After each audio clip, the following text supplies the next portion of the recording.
በዚህ አንድ ወር ውስጥ እንግዲህ 400 ምናምን የነበረው የትሪግላይሰሪድ ወደ 160-170 አካባቢ የወረደበት ሁኔታ ነው ያለው። ቀን ላይ ደግሞ ዲፕሬስድ የመሆን እንቅልፍ የመምጣት ነገር ነበር። አሁን እሱ ሁሉ ተስተካክሏል። መልካም ጥሩ እንቅልፍ ነው የማገኘው። ቀን ላይም ስራዬ ላይ ኤነርጄቲክ ሆኜ ነው የምሰራው። አንደኛ መድኃኒት በራሱ በቃ ኮንፈርት የለውም፣ ጤነኝነት ስሜት አይደለም። ሁሌ በወሰድ ቁጥር የሚሰማ ነገር አለ። ምክንያቱም ባዕድ የሆነ ነገር ነው የምትከተው። ሁለተኛ መድኃኒቱን ኮንሲስተንትሊ አትወስድም። የተለያየ ወይ ቤት ላትሆን ትችላለህ፣ በስራ ምክንያት ወጣ ልትል ትችላለህ፣ ልትረሳው ትችላለህ እና መድኃኒቱን ደግሞ ሬጉላርሊ ባልወሰድከው ቁጥር በራሱ የሚፈጥረው ደግሞ ችግር ይኖራል። አሁን ስታስበው ብዙ ሰው ኮስት ዋይዝም ሲያው ይሄ ኤክስፔንሲቭ ይመስላል፣ ግን ቀርበህ ስታየው ኢዚሊ የምናገኛቸው ነገሮች ናቸው። ድሮ ከዛ የባሰ ውጪ እናውጣ ነበር አይደል? አሁን የሆነ ቦታ ገብተህ ስትበላ ብዙ ነገር ከፍለህ ምን ብለህ መውጣት ነገር። አሁን ግን ለዚህ የተመጠኑት አንድ ለሳምንት ገዝተህ ስቶክ አድርገህ መጠቀም የምትችላቸው ነገር ነው እና በደንብ ፕላን ከተደረገ እኔ ብዙ ይከብዳል የሚል እምነት የለኝም። ግን ምንድነው አሁን ትልቁ ነገር ማስተላለፍ የምፈልገው መጀመሪያ መቁረጥ ያስፈልጋል። ምክንያቱም ምንም ነገር ካልወሰንን አይሆንም። ይህን ስናደርግ ወስነን፣ ምክንያቱም ህይወታችን አደጋ ላይ እየወደቀ ነው የሚመጣው እድሜ በሄደ ቁጥር። ምንድነው እኔ ፎከስ ያደረኩት የመጀመሪያ ያለው ወክ ነው። እንግዲህ ከ6000 እርምጃ እስከ 10000 እርምጃ ኤክስፔክት ይደረጋል። ያን ፉልፊል ለማድረግ ሞክሬያለሁ። ያን ሳደርግ ግን ምንድነው ማታ የግዴታ ስራ መጥቶ ደክሞኝ ቤት ወክ ላድርግ አይደለም። ላይፍ ስታይልን ልክ ምግቡ እንደቀየርኩት ነው የቀየርኩት። አውቄ መኪና ሩቅ ቦታ ፓርክ አድርጌ በእግር መሄድ፣ በፊት ሊፍት የምጠቀም የነበረውን በእግሬ ደረጃዎችን የመውጣት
ይሄ በጣም ትልቅ ነገር ነው። ምክንያቱም በቃ ጤነኝነት ስሜት ነው የሚሰማ። ከዚህ በላይ ደግሞ በርትተክ የተባለው ነው በወሰድኩት የአመጋገብ ስርዓት በዛ ጋይዳንስ የተሻለ ነገር እንደሚኖር ደግሞ ኤክስፔክት አደርጋለሁ።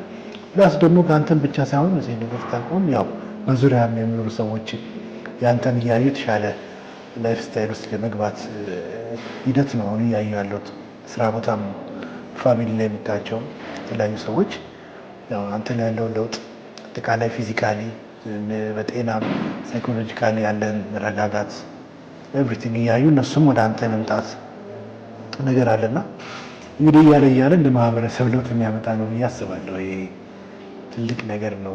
አሁን እንግዲህ በፊት ያው እንደዚህ ቅባት የበዛባቸው ነገሮች ኑር እንግዲህ እኛም እንደ ባህል ያው ቅባትን ቅቤ የበዛባቸው ምግቦች ስትበላ የበላ የሚመስል የጠገብ ይመስልና እነሱ አይነት ምግቦችን እንደ አብዛኛው ማህበረሰብ እኔም ያው በጣም የምወዳቸው ናቸው። እና አሁን ወደዚህ ስርዓት ስንገባ እኮ የሚቀር ነገር የለም። ለምሳሌ ስጋ እንደውም ከድሮ በጣም አሁን ይበላል፣ ግን ምንድነው ዘዌ የምንበላበት መንገድ ቅባት በሌለው ዘይት በጣም በተመጠነ ምናልባት ዲሹን በመቀባት ወይም ደግሞ አንድ ማንኪያ ጠብ በማድረግ ያህል ነው።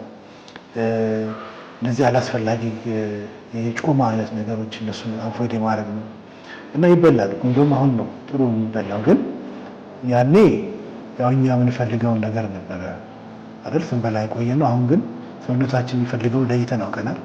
ያ ሰውነታችንን የሚፈልገውን ነገር የመመገብ ሂደት ነው እና አይገናኝም ከድሮ ጋር። ድሮ በቃ ቶታሊ የተጣረሰ ነው። በቃ በሄድክበት ጀስት ሆድ ለመሙላት መብላት አይነት ነገር ነው። አሁን ግን ያው ሰሌክቲቭ ሆነ ትባለው ይበላውና በሁለቱ መሀል በጣም ልዩነት አለና ይሄኛው በጣም የተሻለ ነው። ጥሩ መሆኑ አግኝተናል፣ ለውጥም አይተናል። አመጋገቡ ምንድነው አሁን እዚህ በጣም ጥሩ ነገር ብዬ የወሰድኩት አሁን ከዚህ ተቋም ከእናንተ ጀስት እንደዚህ ሰኞ ይሄን ብላ ማክሰኞ ይሄን ብላ የሚል ነገር የለም። ያው ሀሳቡን የማስጨበጥ ነውና እዛ ላይ እንደፈለክ እየቀያየርክ መብላት እድሉ አለና ያው በጣም እንግዲህ ኮምፎርታብል ኩንኩባቸው ምግቦች ውስጥ አሁን እንደ አሳ አሁን በፊት ሬርሊ ነው አሳ ዶሮም እንግዲህ እንደ ባህሉ ነው አመት ባለ የጠበቅን ምናምን ነው መብላት ነገር የነበረው። አሁን ግን እነዚህ ምግቦች በጣም በቃ አሁን የጠዋት ላይ እንደተነሳው ያው የግሪክ እርጎ which is based on ያገኘሁት እንደገና አይብ አለ እሱን አድርጌ ደግሞ በሳምንት 2 ቀን ያው ኦይሊ ሄልዚ የሆኑ ፋቶችን ማግኘት ስላለብን እንደ ቱና አይነት ነገሮች እነዚህን ቁርስ ላይ በብዛት አዘውትራለሁ። ምሳሌ ቺክን ብረስት which is best እንደገና ከጎን የበሰለ አትክልት ሰላጣ እነዚህን እንደ ሳይድ እያደረኩ እዛ ላይም እነሱን በደንብ እመገባለሁ። ራት ላይ እርሊ ነው አሁን ምንድነው ሰውነታችንን እንዳይጨነቅ ብዙ ጊዜ አሁን በፊት ላይ አስጠግቶ 2 ሰዓት 3 ሰዓት ማታ ድረስ መብላት ነበር።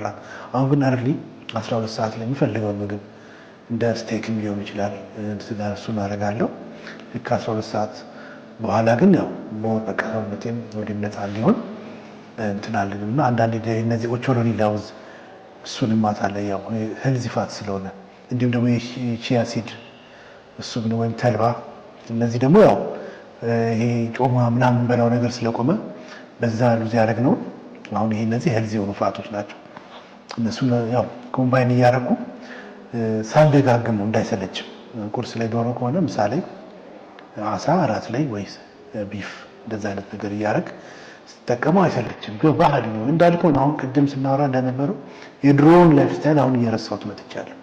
ይሄ በጣም እንዴት ስፔሻሊ ያለ እንጀራ እንዴት ይኖራል ያለ ወጥ ምናምን የለመድናቸው ነገሮች ስሩ ታይም እየቀሩ ነው። ግን ያው አሁን ስታስበው ብዙ ሰው ኮስት ዋይዝም ሲያው ይሄ ኤክስፔንሲቭ ይመስላል። ቀርበህ ስታየው ኢዚሊ የምናገኛቸው ነገሮች ናቸው። ድሮ ከዛ የባሰ ውጪ እናውጣ ነበር አይደል? አሁን ቦታ ገብተን ስትበላ ብዙ ነገር ከፍለህ ምን ብለህ መጣት ነገር። አሁን ግን እዚህ የተመጠኑት አንድ ለሳምንት ገዝተህ ስቶክ አድርገህ መጠቀም የምትችላቸው ነገር ነውና በደንብ ፕላን ከተደረገ እኔ ብዙ ከብዳል የሚል እምነት የለኝም። ቁርስ ምንድነው ያው መቼስ ሰው አይደለም ሁሌ አዲስ ነገር ሲኖር ቶሎ የመላመድ ነገር ያው ወይም ደግሞ ሰው ልጅ በባህሪው ሬዚስት የማድረግ ባህሪ ያለን አዲስ ነገር የመቀበል ነገር ይሄ ኮመን የሚጠበቅ ነውና እኔም ያው እንደማንኛውም ሰው መጀመሪያ ሰሞን የተወሰነ ቻሌንጅ አለ። ምክንያቱም ለመድ ነው አበላል አለ ጠዋት ተነስተህ የምትበላው ምናምን ሰዓት አምሽተህ መብላት እነዚህ ነገሮች ለምግብ ምንድነው ያው ብዙ ጊዜ አብሮን ያሉ አጋሮቻችን ወሳኝ ናቸው ብዬ አስባለሁ። እኔ በዚህ አጋጣሚ ባለቤቴንም በጣም አመስገን እፈልጋለሁ። ያው ዋንስ አምኜበት እንደገባው እሷም ስለምታውቅ በተለይ መጀመሪያ ሰሞን በቃ እሷ ቀድማ ተነስታ ነገሮችን በማዘጋጀት እንደውም እሷ ይሄን ብታረግ እንዲህ እያደረግኛለች ያው ብዙ ነገሮችን እሷ ሳፖርት አድርጋኛለች እና ኦፍኮርስ ልክ ነው። ግን ምንድነው አሁን ትልቁ ነገር ማስተላለፍ የምፈልገው መጀመሪያ መቁረጥ ያስፈልጋል። ምክንያቱም ምንም ነገር ካልወሰንን አይሆንም። ይህን ስናደርግ ወስነን፣ ምክንያቱም ህይወታችን አደጋ ላይ እየወደቀ ነው የሚመጣው። እድሜ በሄደ ቁጥር 30 ቤት ሲገባ 40 ቤት ሲገባ 50 ቤት ሲገባ ያለው ነገር እንትን ነው ብያለሁ። እድሜ ሲጨምር ብዙ የሚመጡ ነገሮች አሉና ያ እንዳይሆን ቀድሞ መጀመሪያ መወሰን፣ ካልተወሰነ አለመጀመር ነው የሚሻለው። ምክንያቱም